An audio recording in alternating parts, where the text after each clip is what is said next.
Good Beau job. boulot. Hello. Salut. Bienvenue. C'est chez vous? Sébastien. Claudi. Claudi. And Emiliano. Emiliano. Donc vous détruisez le bunker pour prendre le métal. Claudi, 27 ans, son taf, c'est de désosser à la main les bunkers pour en récupérer le métal et le vendre. Du fer forgé de qualité communiste, le meilleur sur le marché. Il ne travaille jamais sans son cousin Emiliano, 25 ans.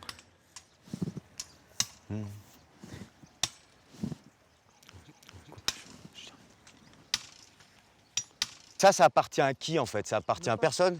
À part Enverotza, je ne vois pas qui voudrait d'un truc pareil. Ils appartiennent à l'État. Personne ne sait quoi faire de ces trucs.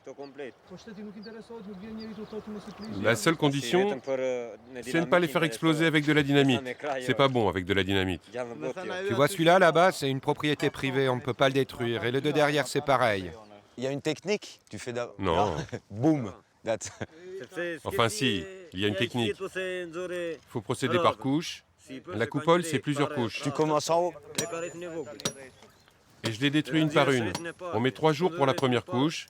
Après, c'est plus rapide.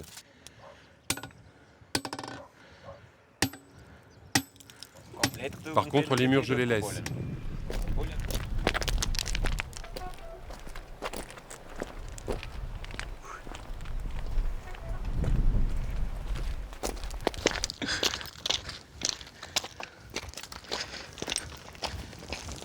Merdita.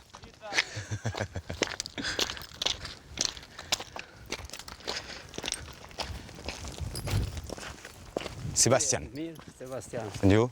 Sciucchio. Chut. Sciucchio. Chut. Dio.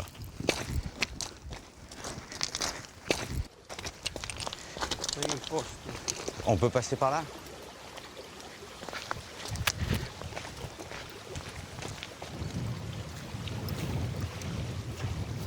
Oh, il y a du courant, hein.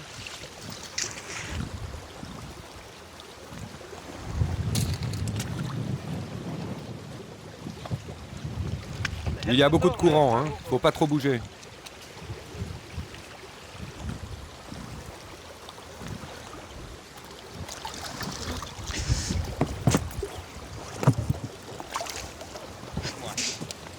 Here? Good? Good. Ok. Aïe. Ok. Tout seul. J'ai même pas besoin de tirer sur le câble. Tu travailles pas, quoi.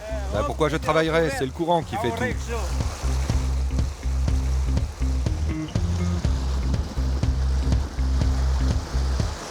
C'est incroyable. Il n'y a rien à faire. Je croyais qu'il allait tirer. Hé, malin. Il suffit de le mettre en biais et ça traverse tout seul. Pareil en sens inverse. Et ça avance tout seul. C'est super malin. En fait, si tu mets le bateau dans ce sens, bah, il va dans, le courant le pousse dans celui-là. Et si tu le mets dans le... Un client ici, un autre là, un ici, et je fais passer. Tu fais rien, en fait. Vous avez mis de grassa. De la bonne graisse, un bon fil. Voilà. Une bonne poulie. Des montagnes, des rivières, des ruisseaux. Le soleil, la mer Méditerranée qui est là-bas. La mafia. On n'est pas en Italie du Sud, ni en Calabre, ni en Sicile. On est en Albanie. Dès comme des brouilles en Albanie, c'est tout de suite.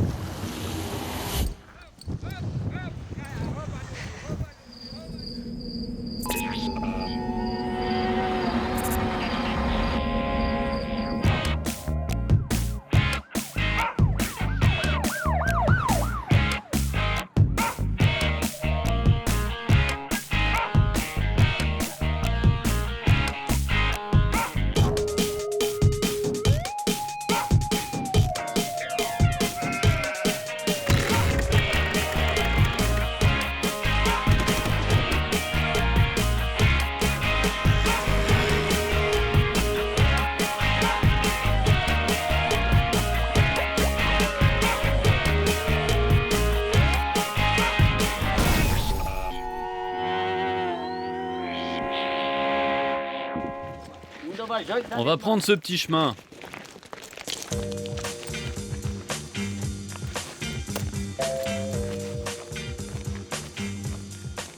Là-bas, c'est Priscas. Quoi? La carrière Ah oui. de Priscas. C'est une carrière. Une fois n'est pas coutume, je suis... Là, c'est une plante médicinale. C'est quoi ça? C'est un médicament, ça.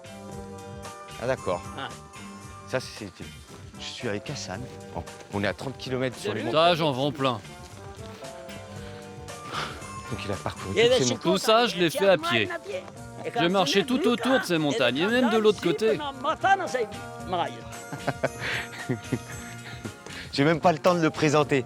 Hassan, ici présent, le Cap des Clatons. Voilà.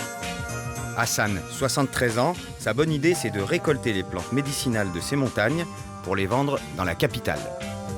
Enfin, on peut présenter Hassan.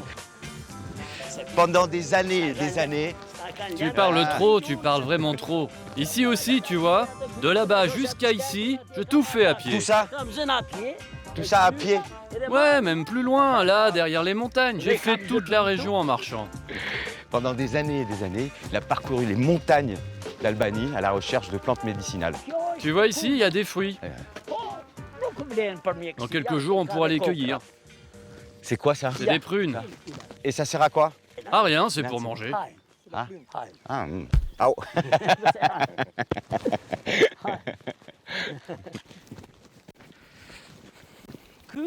Ça là, c'est des roses sauvages. Ça oui, c'est pour la médecine. Il faut les sécher, faire une infusion et la boire. Et ça sert à quoi? Pour les reins.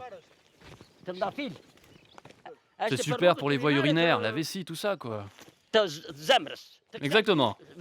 D'accord. J'ai appris tout seul à reconnaître les plantes. Et ça marchait tellement bien que j'ai dû acheter ce livre pour approfondir mes connaissances. Vous avez acheté un livre? La médecine des plantes pour la famille, qu'il s'appelle. Let's go. La serpe, italienne. La blouse de travail, Ah, le costume de travail. Ouais. pour protéger mes autres vêtements. Si elle se déchire, pas grave. J'en ai d'autres. Là, c'est un vrai pharmacien. Pharmacie.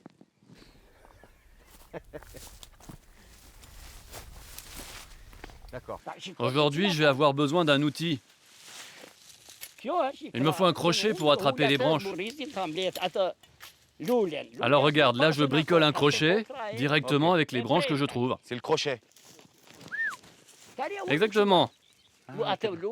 Il suffit ensuite d'attraper une branche et de cueillir ses fleurs ou ses fruits. Voilà, t'as juste à faire ça. Ouais.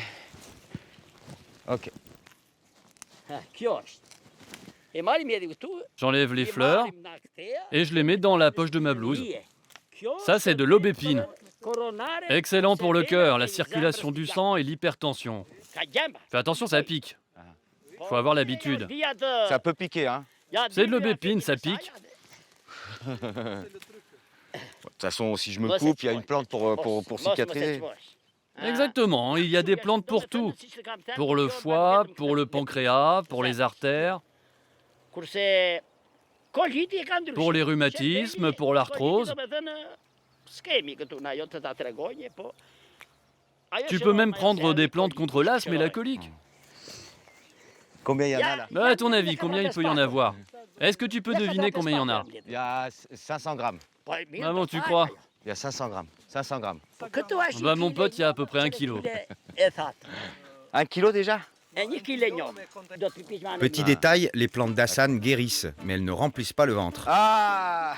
Alors chaque jour, il emporte son repas avec lui. Donc ça, c'est vos remèdes à vous. Oula, ça va caler ça.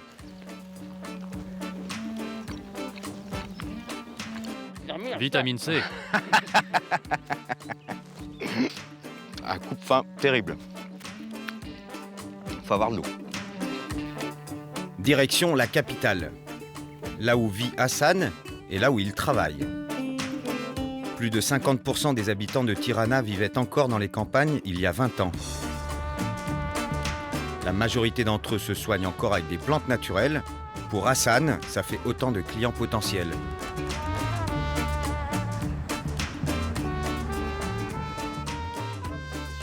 Donc voilà, la première étape, c'était la cueillette, c'est dans les montagnes là-haut. On est redescendu, on passe à la deuxième étape, le laboratoire pharmaceutique. Ça se passe chez Hassan.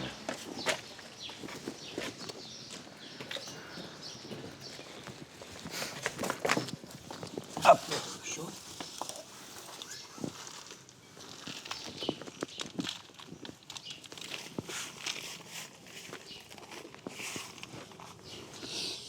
Voilà. Tiens, j'en ai des sèches.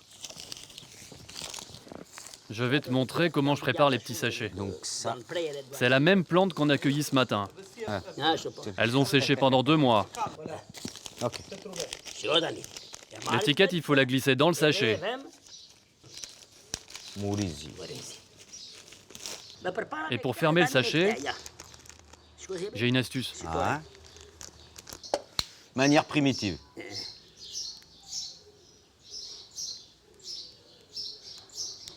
Good. Et c'est pas fini. Il me faut une bonne paire de ciseaux. Il faut bien impressionner le client, faire un bel emballage. Il ne faut pas lui donner des produits mal présentés, il faut que ce soit étiqueté, bien emballé. Tac, tac, tac. Hop. Faut aussi que ça soit présentable. Très bien. Et vous mettez là.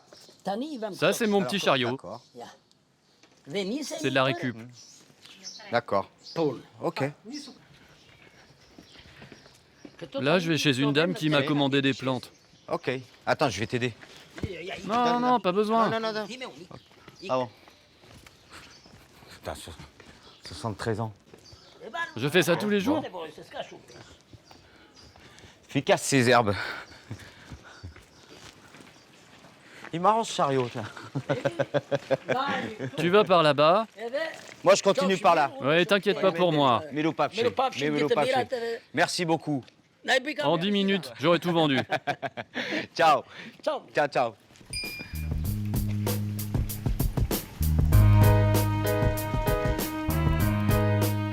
Si vous voulez aller en Albanie en passant par un tour opérateur, c'est injouable. Situé sur la côte adriatique au nord de la Grèce, ce petit pays de 3 millions d'habitants n'est jamais sorti de la mouise dans laquelle 45 ans de communisme l'avaient enfoncé.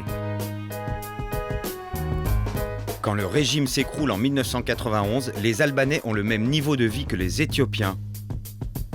Le monde découvre alors la situation de ce pays en voyant ces images.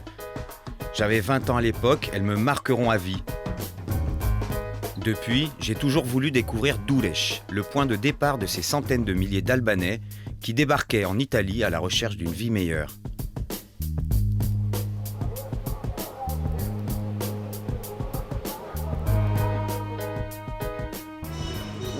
C'est quoi le prix pour Durrës? For Durrës. 70, ok. Yeah, thank you.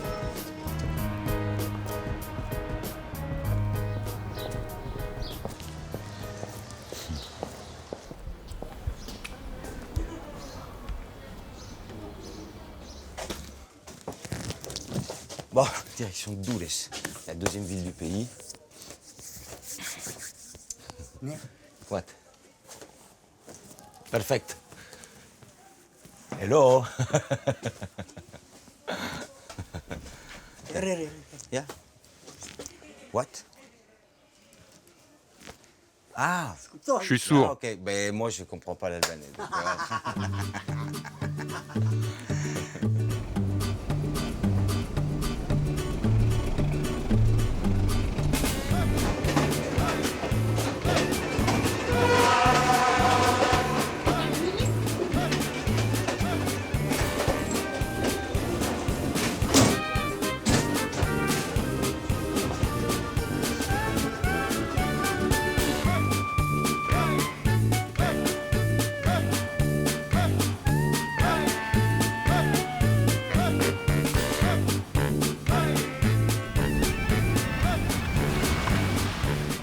20 ans après l'exode massif, Durrës est devenue la promenade des Anglais pour les Albanais.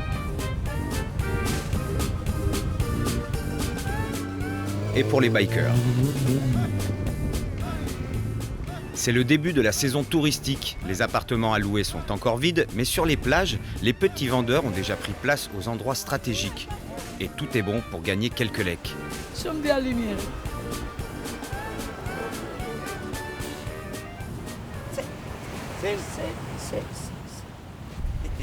Elle a mis une balance. Quand tu vas à la plage, c'est important de te peser avant d'y aller, quoi. Oh, Oh. c'est vrai ça? Oui, t'es musclé, dis donc. Attends, je fais 85 kilos. C'est impossible. C'est impossible.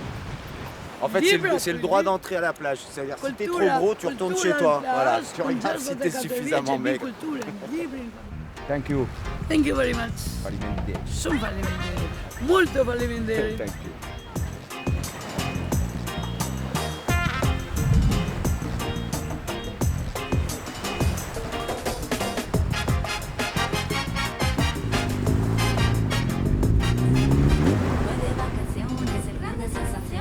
Voy de vacaciones, sin ti, huelen vacaciones, grandes sensaciones, vivas emociones.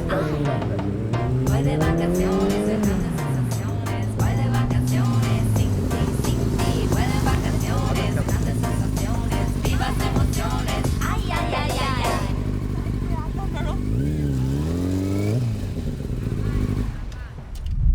C'est un autre truc albanais qu'a priori je ne comprends pas.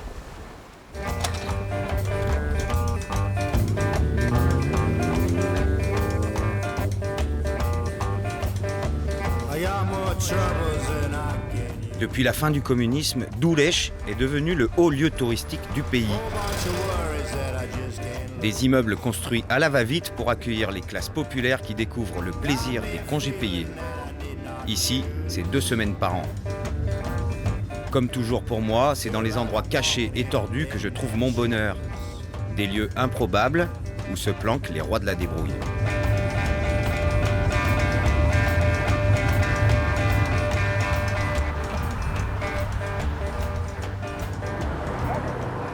Mais alors on est sous un pont.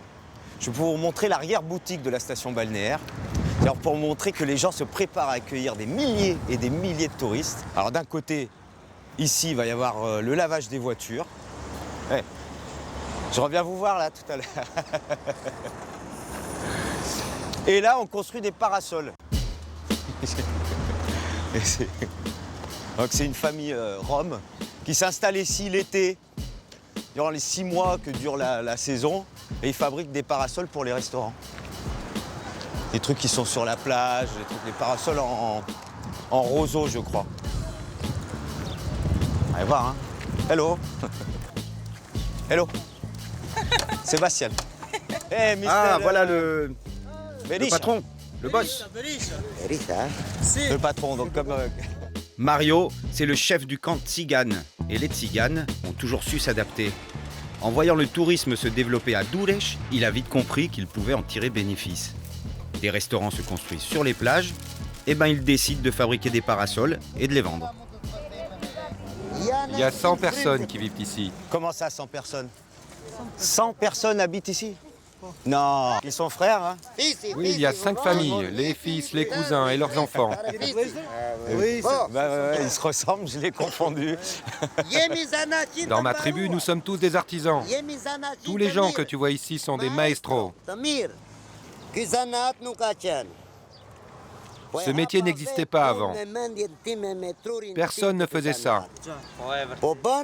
Je l'ai complètement inventé il y a à peu près 6 ans. Attends, je vais te montrer le travail qu'on fait ici.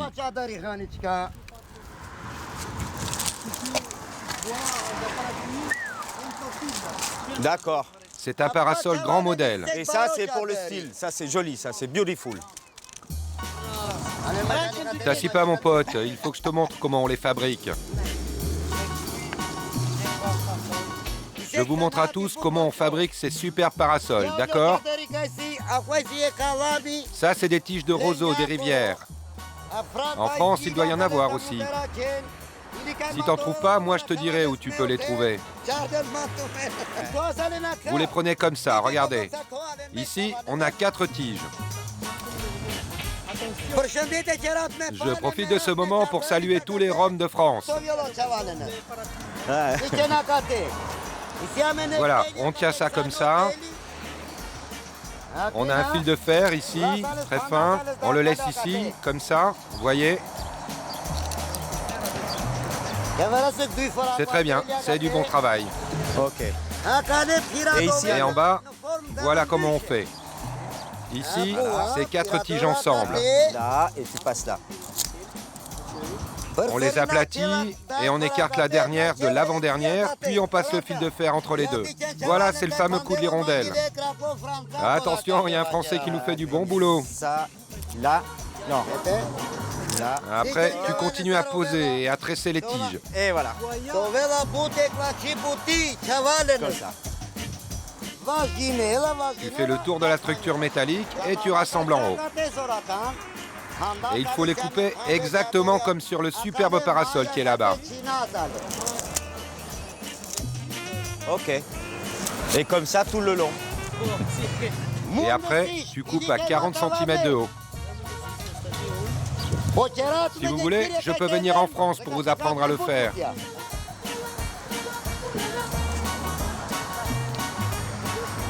Soleil. Ah. Ça va?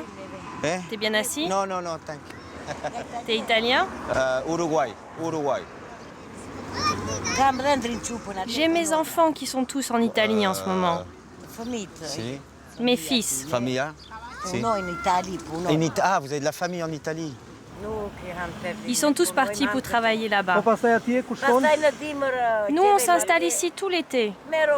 L'hiver, nous vendons des vêtements d'occasion, des fripes. Nous, les Roms, on a beaucoup de mal à trouver du travail. Nous devons vivre comme ça parce que peu d'entre nous font des études.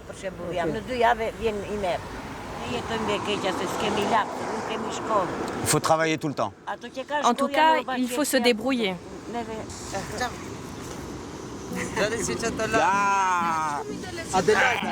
Adelada. Et toi? Tu dois avoir des enfants aussi, non? Combien tu en as? I got two, so, figlia. Tu sais, nous les tziganes, on en a beaucoup plus. Moi, par exemple, j'en ai déjà 4. Et malheureusement, aucune école ne veut les inscrire.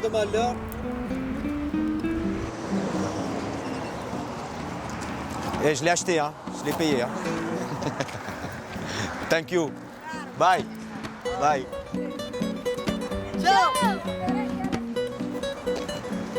Bon. Et là-bas, ça va laver les voitures sous le pont. C'est un spot du système D ici.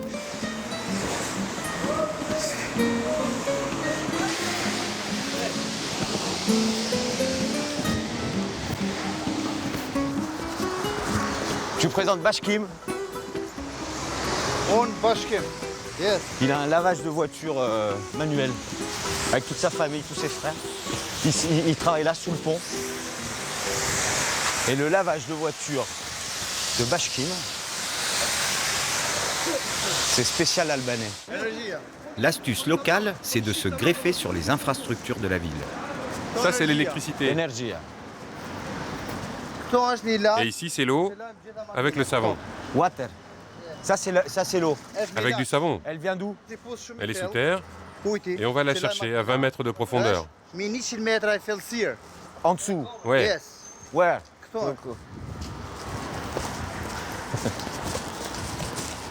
Tu vois la machine? Il y a la pompe là-bas. Elle va chercher de l'eau, elle marche à l'électricité. Attends, excuse-moi. L'électricité. L'électricité, c'est gratuit? Oui. Tu la payes? Non. C'est pas détourné, non? Si.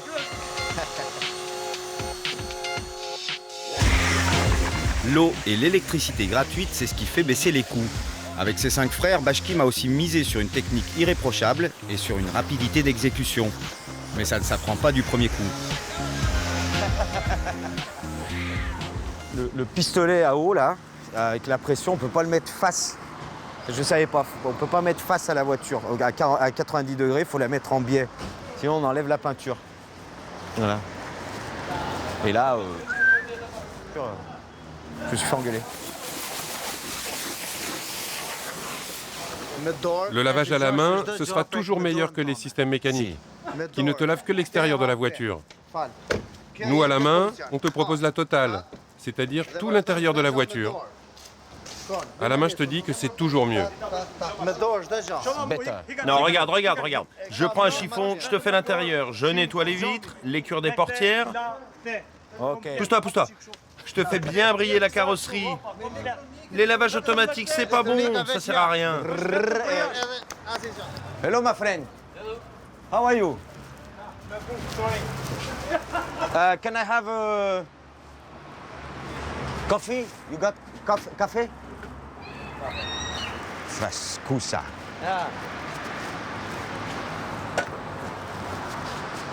C'est ça, café? Zour. Est-ce que t'es là cet été? What? Est-ce que t'es là cet été? T'es pas là? Paris. Je t'invite à mon mariage. Je vais faire un grand mariage. Et si tu viens, je te présenterai mes cousines. Bon, allez. Hey. Thank you very much. À bientôt. Hey, good luck. Je compte sur toi pour le mariage. Je suis invité à un mariage en août.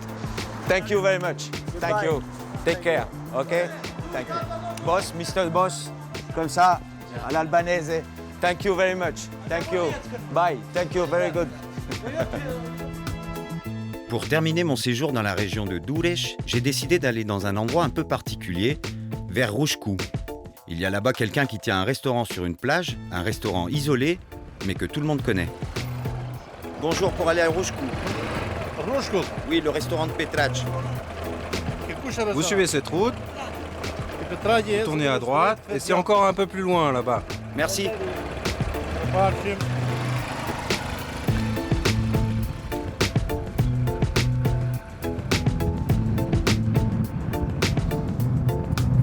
Ça se mérite, hein. Faut aller le trouver quand même, ce restaurant de Petrache.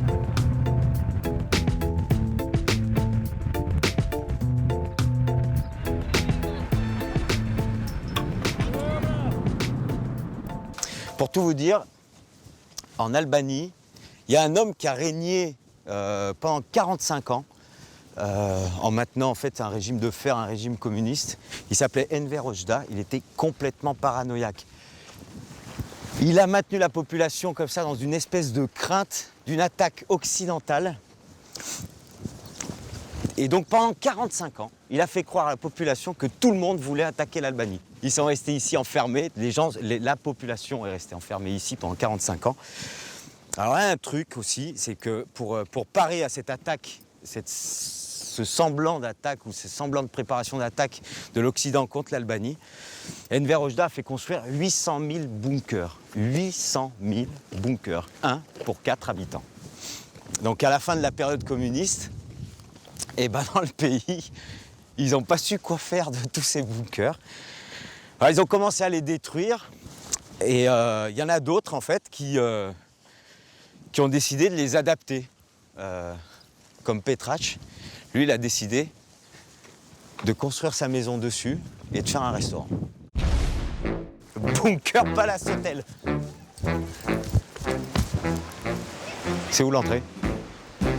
Regarde.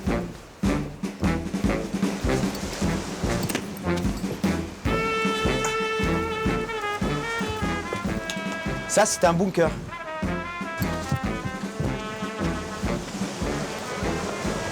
Hello, Petrache here.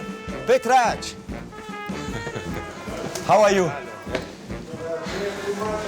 Petrache. Petrache, c'est un gros malin. Il a tout de suite compris qu'il y avait quelque chose à faire avec ces blocs de béton, surtout ceux qui sont face à la mer.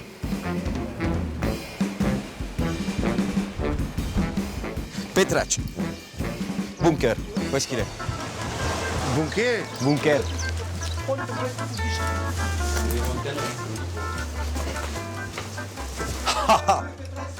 Ça c'est... Ah ouais, mais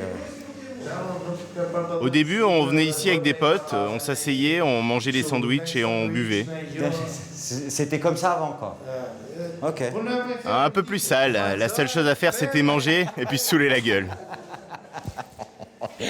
Et dormir. Qu'est-ce qui t'a donné l'idée de faire ça? Je me suis aperçu que la mer avançait sur le bunker. Alors je l'ai protégé avec un mur en béton et c'est devenu une terrasse.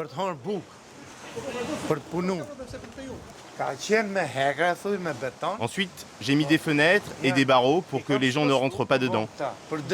D'accord. Les autorisations, est-ce que tu as le droit de faire ça? C'est un bail qui est renouvelé tous les 10 ans. se répète chaque 10 années. D'accord. C'est l'armée qui nous le donne. De l'armée? Ah, parce que j'ai vu. Pour ça, hein. D'accord. Pour le bunker, seulement pour le bunker. Le reste, c'est à moi, pas à l'armée. Il y a 10 ans, Petrac décide de s'agrandir, mais un bunker, ça ne s'agrandit pas. Alors il construit dessus. Donc on fait la fête au restaurant en haut. Et quand t'as bu beaucoup de raki, bah, tu vas dormir là. Et l'autre. La lumière, elle marche pas. Super. Perfect. Football.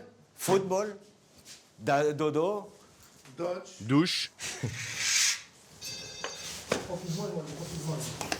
Et là, tu vois. Et aussi un bateau. Si tu veux, tu peux pêcher.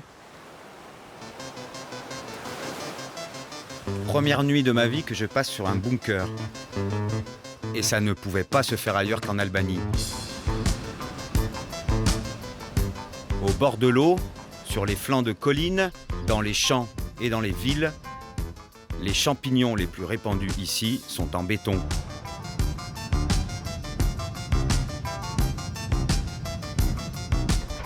Certains ont réussi à faire de ces parasites une économie parallèle. C'est le bunker business.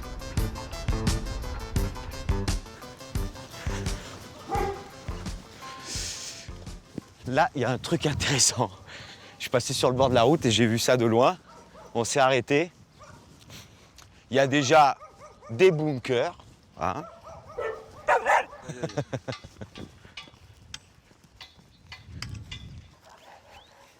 Ils sont en train de désosser le bunker.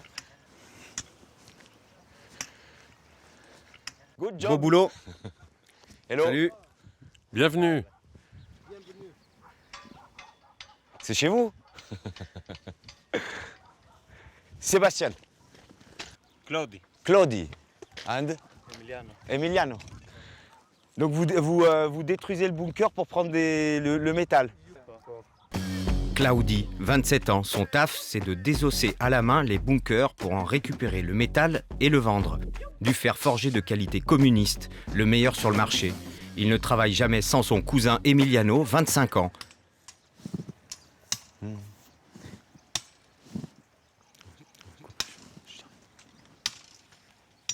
Ça appartient à qui en fait? Ça appartient à personne? À part Enverojda, je ne vois pas qui voudrait d'un truc pareil. Ils appartiennent à l'État.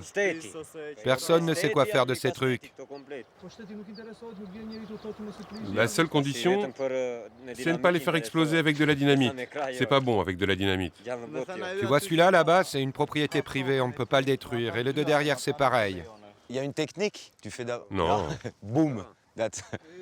Enfin si, il y a une technique. Il faut procéder par couches. La coupole, c'est plusieurs couches. Tu commences en haut. Et je les détruis une par une. On met 3 jours pour la première couche. Après, c'est plus rapide.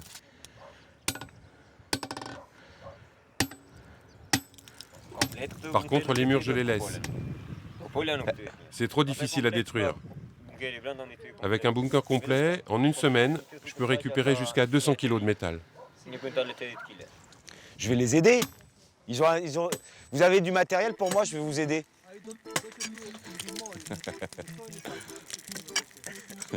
Ça va là-bas.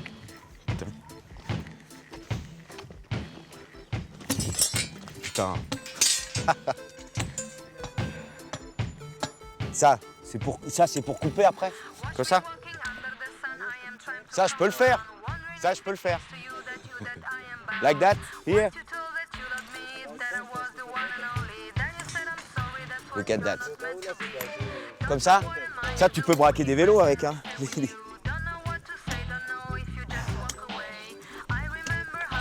Pourquoi elle s'ouvre pas là?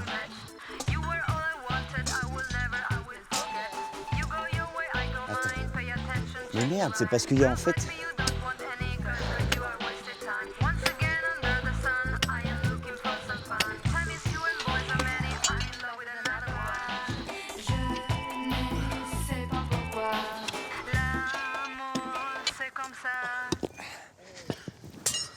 Saleté, hein.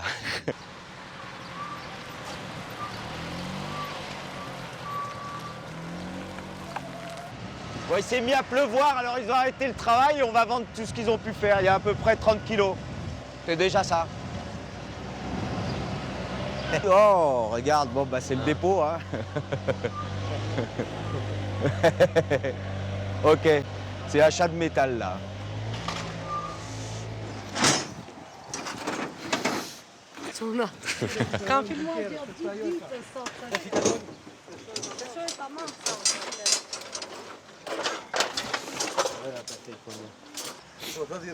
How much?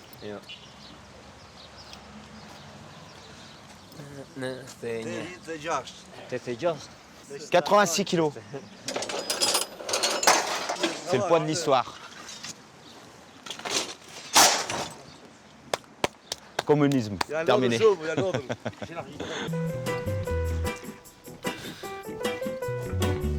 Give me money, give me the cash.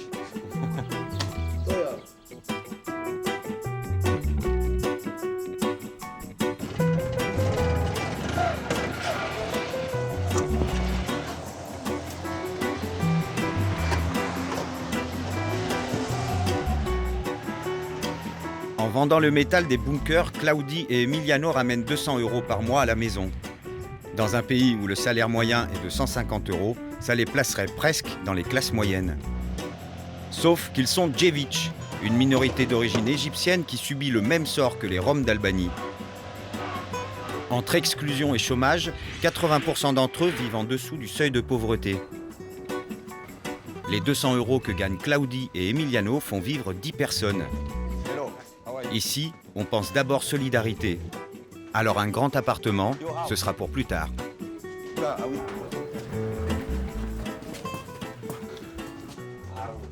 Yo, bicyclette. Ah, wife, esposa. Hello. Sébastien, please. Je te présente Tana. Tana. C'est ici qu'il vit. Oui. On peut s'asseoir? Oui, bien sûr. Bon. Come on. Ah, asseyez-vous. La cuisine, elle est où? Ici. Tout est là. Vous faites tout ici? D'accord. Oui, on mange et on dort ici. D'accord. Manger, dormir, regarder la télévision. Enfin, vous êtes tout le temps dehors, en fait. Bon. Hello. Très bien. J'espère que vous allez détruire plein de bunkers pour avoir une maison plus grande. Falem Deli. OK. 1, 2, 3. Voilà. Falem Deli.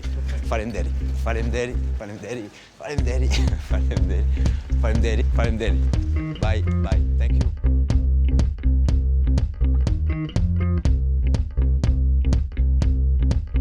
Direction le centre du pays, les montagnes de Librač. On m'a parlé d'un homme qui recycle des barrages hydroélectriques. À l'époque des communistes, les frontières étaient totalement fermées. Pour se fournir en électricité, l'État a alors construit des centaines de petits barrages. Très peu ont réellement fonctionné. L'homme que je cherche s'appelle Agim. La seule info que j'ai, c'est qu'il habite Librač, qu'il est brun et roule en berline allemande. Problème, en Albanie, tout le monde est brun et tout le monde roule en berline allemande.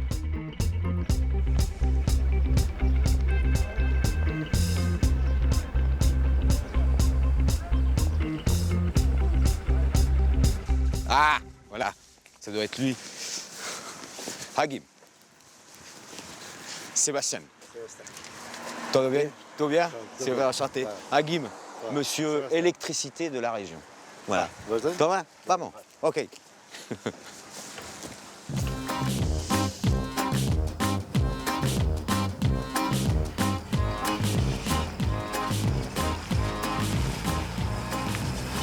La Mercedes-Benz en Albanie, c'est un peu comme la Peugeot en Afrique. C'est nécessaire. Agim, c'est Monsieur Kilowatt. Il fournit de l'électricité à tous les villages de la région. Et pour rejoindre sa centrale hydroélectrique, il faut aller en haut sur la montagne. Très haut.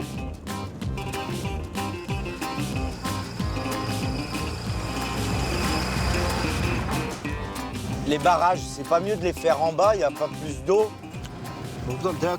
C'est des barrages de ruisseaux. Si on les fait dans la vallée, il y a trop de pression. Ça demande une infrastructure trop grande et du coup ça abîme trop la nature.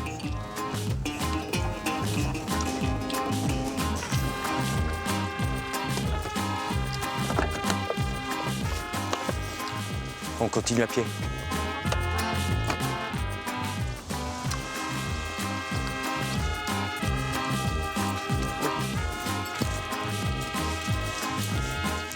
On descend derrière le mulet.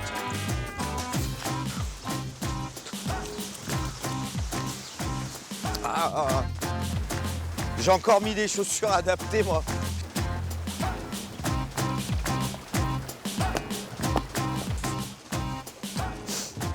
Donc après la période communiste, il y avait plein de petits barrages qui étaient à l'abandon comme ça, parce qu'il faut dire que le gouvernement et l'État albanais étaient complètement ruinés.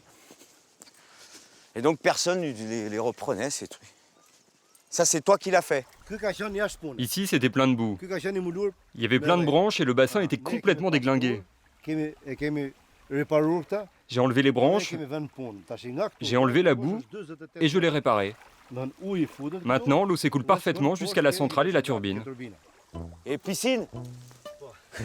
Si tu veux. Tu vois, du barrage à la centrale, il y a 180 mètres de dénivelé. Ah ouais, quand même.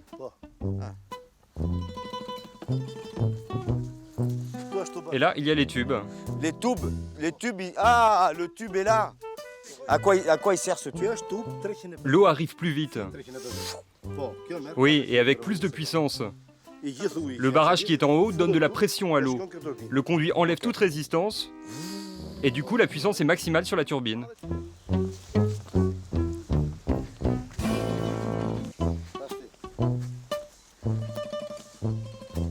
Regarde, tu vois, avant ici, c'était que des buissons et des mauvaises herbes. On a tout nettoyé. T'as vu comme c'est joli?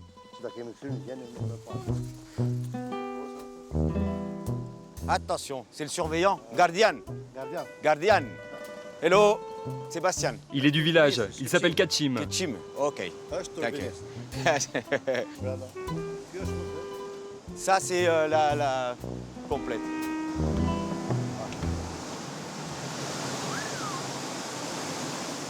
À partir de maintenant, Sébastien, tu dois mettre tes mains dans tes poches.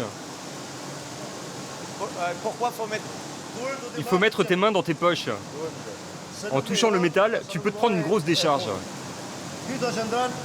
Tu vois cette centrale? Les communistes ne l'avaient pas finie. J'ai dû acheter la turbine, réparer le générateur, tous les compteurs et la cabine. Maintenant, cette centrale fonctionne sur toute la région et je distribue de l'électricité à tout le monde. Un barrage qui fonctionne à plein régime et autour 800 maisons branchées directement sur l'installation d'Agim. En 10 ans, elles n'ont jamais connu de coupure. Et le surplus d'énergie, Agim le vend à l'entreprise publique qui fournit le pays en électricité. Un beau pactole. Ok.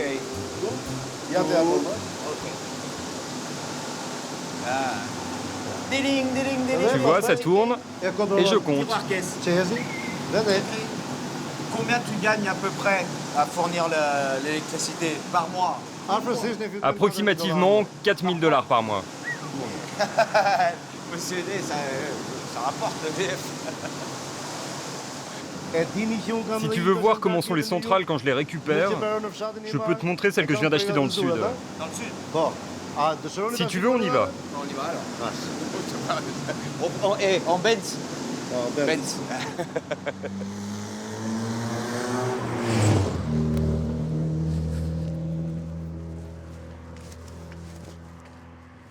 C'est ça? Oui, exactement. Ça paye pas de mine, non? Celle-là, je l'ai achetée il y a 2 mois. Abandonné. Oh. Il est malin, il est malin, il est malin.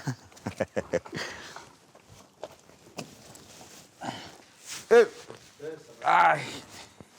Attendez. C'est peligroso, hein? Dangereux. Careful. Ah. Ok. Laisse-moi t'expliquer l'origine de cette centrale. Ce truc au départ, c'était pour l'irrigation des champs de la région. Alors le projet que j'ai eu, c'est d'utiliser les travaux déjà faits sur le ruisseau. Le principe, c'est de s'adapter à ce que les communistes avaient fait. Qu'est-ce qu'on a? On a le canal qui amène l'eau jusqu'ici. Les tubes, et ici la turbine. À propos des turbines, laisse-moi te dire quelque chose. Les meilleures sont fabriquées en France. Les Français, c'est les meilleurs en turbine. Voilà une turbine. Ah, ok. Si t'en trouves une. Turbina. Ok. Ben, je vais essayer d'en chercher en France. C'est combien le prix de ça? C'est le prix de ça. Une turbine d'occasion en France, ils les jettent, mais moi je te les achète 80 000 €. Hein? Tu peux en trouver des abandonnés. Moi je te les achète. Et en France, on peut en trouver? Ouais. Jamais j'aurais pensé, en voyant cette ruine, qu'elle pouvait générer autant d'argent. Et a priori, même les gens du coin ne sont pas au courant. Vous feriez mieux de sortir parce que cette merde va s'écrouler sur vous. Ouais, le toit tombé, bon, bah, go. Eh, manquerait plus que le toit il nous tombe sur la tête.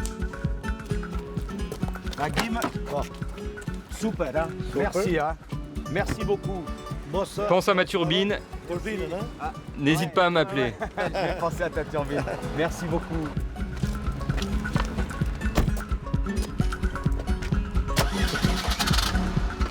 Bye. Avant de quitter le pays pour aller chercher des turbines, retour à Durres, sur la côte, pour me faire un bon repas de poisson. Mais pour manger du poisson, il faut aller à la pêche.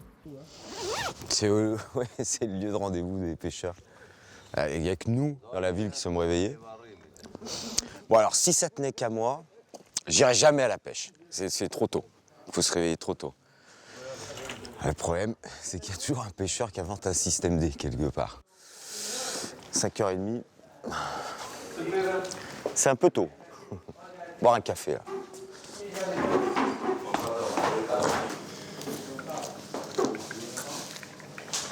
Tu as une sale tête. Tu as une sale tête. Aquí, now, ahora.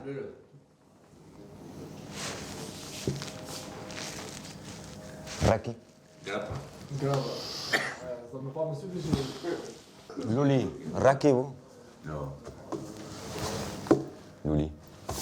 Bon, pas de Raki le matin. After? Ah, il en boit. Après avoir été maçon, Louli a travaillé sur un bateau kolkhoz pendant la période communiste. À l'ouverture du pays, il s'est mis en tête d'avoir son propre bateau à moteur. Avec un budget de 100 €, il y est arrivé. Alors moi, plus vite on y va, plus vite on est revenu, plus vite on mange du poisson.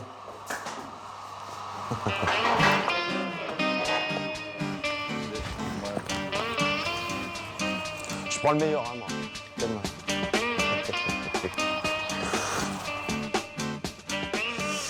Ce qui m'inquiète, c'est le truc qui se met au niveau des chaussures. C'est pas...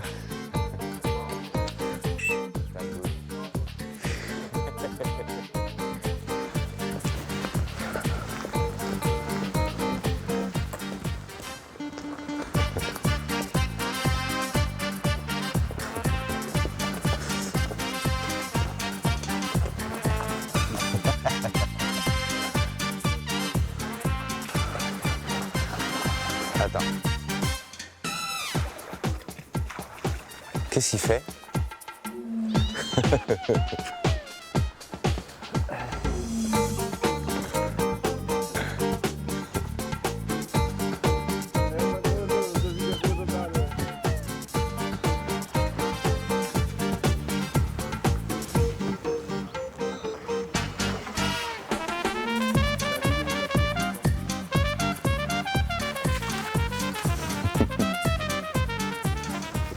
What?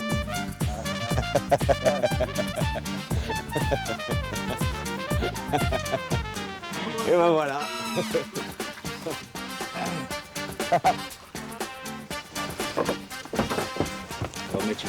Je mets de l'huile. C'est un vieux moteur. Comment tu as adapté ce moteur à ce bateau? Parce qu'il n'y avait pas de... Ce moteur vient d'un vieux bateau italien. Et cette barque ne fonctionnait qu'avec des rames. J'ai regardé comment fonctionnaient les autres bateaux. Ah, ok. J'ai percé un trou, ici, là, et j'ai bricolé un axe de rotation. L'axe de rotation pour l'hélice. Ok, vous avez mis du béton. Après, pour stabiliser le tout, j'ai fait couler une dalle en béton. Le béton permet une meilleure rotation de l'axe, c'est plus stable. Et puis j'ai mis du goudron pour éviter les fuites. Ok. L'axe de rotation, c'est moi qui l'ai fabriqué. C'est un axe en aluminium. Regarde, ici, tu vois. Et le filtre, je l'ai récupéré dans une voiture. Ah bon? C'est un filtre d'une vieille voiture française. Je l'ai trouvé dans une casse.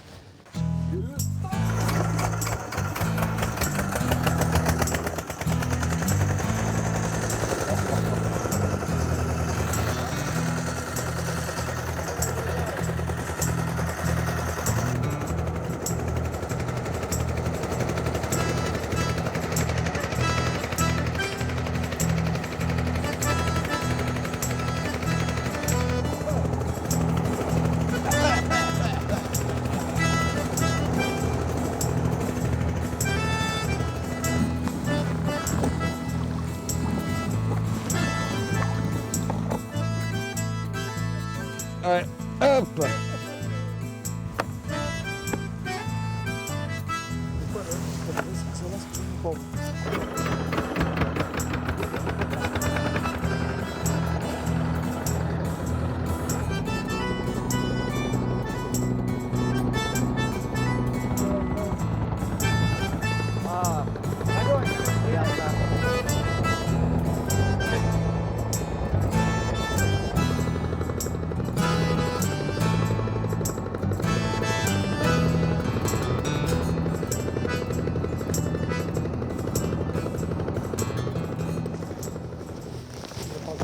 L'autre idée de Louli, c'est d'avoir monté son restaurant sur le port. Non seulement il est son propre fournisseur, mais c'est aussi la distance bateau-cuisine la plus courte du pays.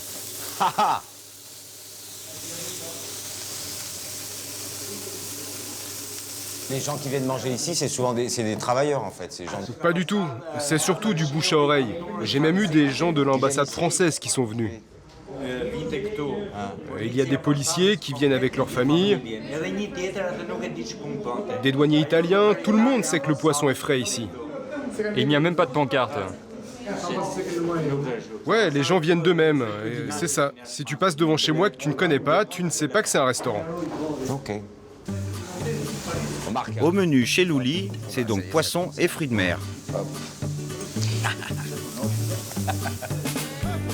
Mais il faut savoir une chose, tous les repas en Albanie se finissent au raki, le digestif local.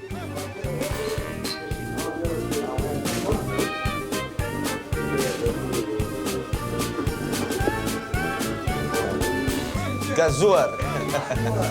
Zoar.